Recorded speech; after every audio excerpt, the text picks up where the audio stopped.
My first memory of being bullied was in the 2nd grade.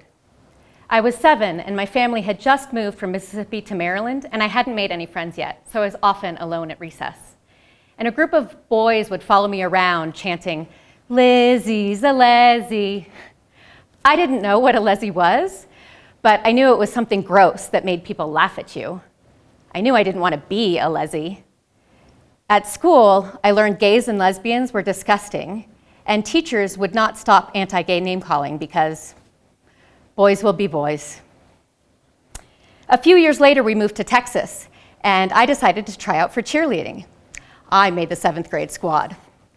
On game days, we had to wear our uniforms to school, and you can imagine the puffy sleeves, the short skirt, and the bloomers. And I remember the boys coming up and rubbing their hands along my legs to see if I had shaved. I hadn't. And one boy loudly announced that I had hairy legs. I was humiliated. So I started shaving at age 12. At school, I learned my body was on display, boys could touch me without my consent, and the teachers would do nothing because boys will be boys. The first time I fell in love, I was 19. I was working at a summer camp in New Hampshire, and I finally felt that spark. It was intense and amazing, and it felt so right. The only problem was that first love wasn't pure joy. It was also tainted with fear and shame because I was in love with a woman. In high school, I learned that gays were tragic figures dying of AIDS, and so I kept that secret for a year. I was terrified of losing friends and family, so I finished college early and ran away and moved in with her to a tiny 3rd-floor attic apartment in New Hampshire. That winter, we both taught skiing, and I cut ties with just about everyone to protect my secret. It worked for a while, but we didn't last. When I moved out that summer, I was relieved. I could go back to my normal life. So, in the summer of 1993, I was 21 and I got my first teaching job. I moved into another 3rd-floor attic apartment, but this time in a winter sports academy in upstate New York to teach French. There I was, back in high school, barely older than my students, and the harassment and homophobia was still there. Packs of hockey players roaming the hallways, grabbing the girls, cracking fag jokes, and drawing lewd pictures of me, graphic, sexual drawings. And the other teachers and coaches said nothing. Boys will be boys. This toxic culture is a form of gendered violence. What do I mean by gendered violence? It is any behavior that causes harm and uses heterosexuality, masculinity, and femininity to support male dominance and punish nonconformity. This includes anything from unwanted sexual comments or jokes to hazing on sports teams and homophobic name-calling, to the extreme end, which can include anti-gay violence, sexual assault, domestic abuse, and murders of trans women of color. Gendered violence is a tool of patriarchy and white supremacy, and it hurts everyone. It's affecting us all right now. It shapes our decisions about what we wear, how we talk, who we date, where we work, how we vote, and how safe we feel walking alone at night. Schools teach gender and sexuality through imposing gendered dress codes, hosting proms and homecoming dances that celebrate heterosexuality, only talking about reproduction and disease, and skipping over consent and LGBTQ identities in sex ed. By excluding transgender youth and ignoring or excusing bullying and harassment.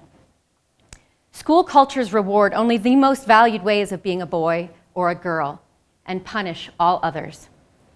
At my first teaching job, I tried disrupting these behaviors. I even wrote a short article for a newsletter for gay and lesbian teachers. I wasn't out at school, but I felt I had to do something.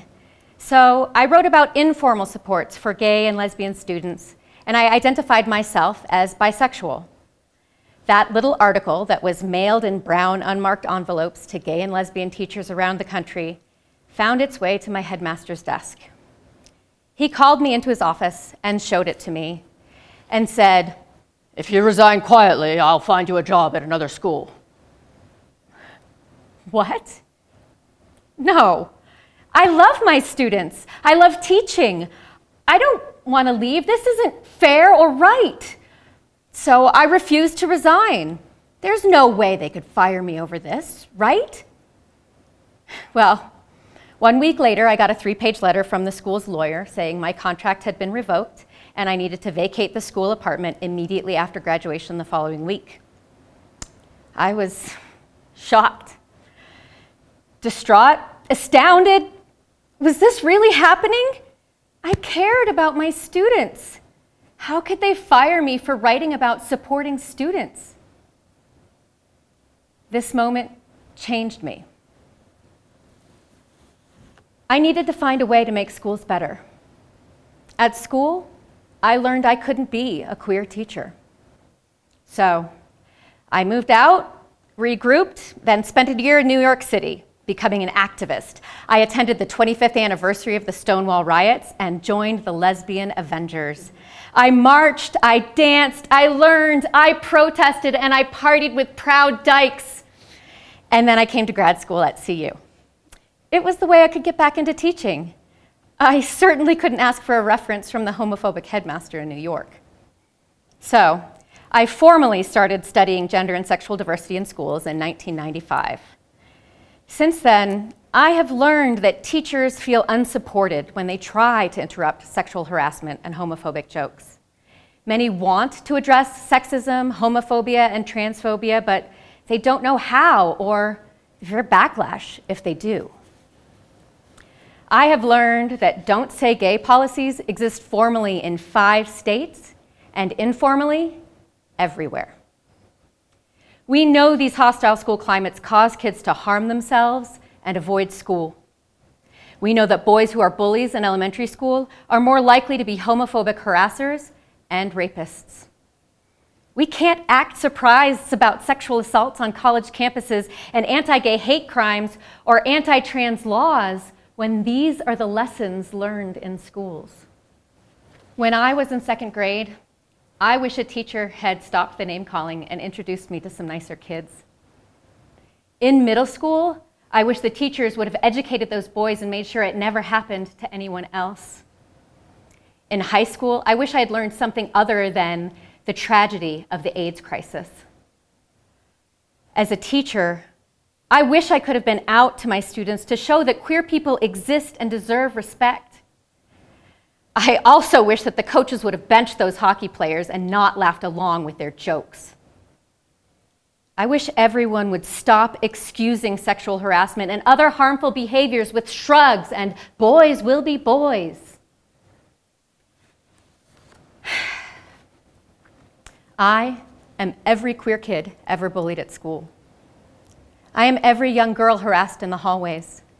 I am every teacher silenced by intolerance.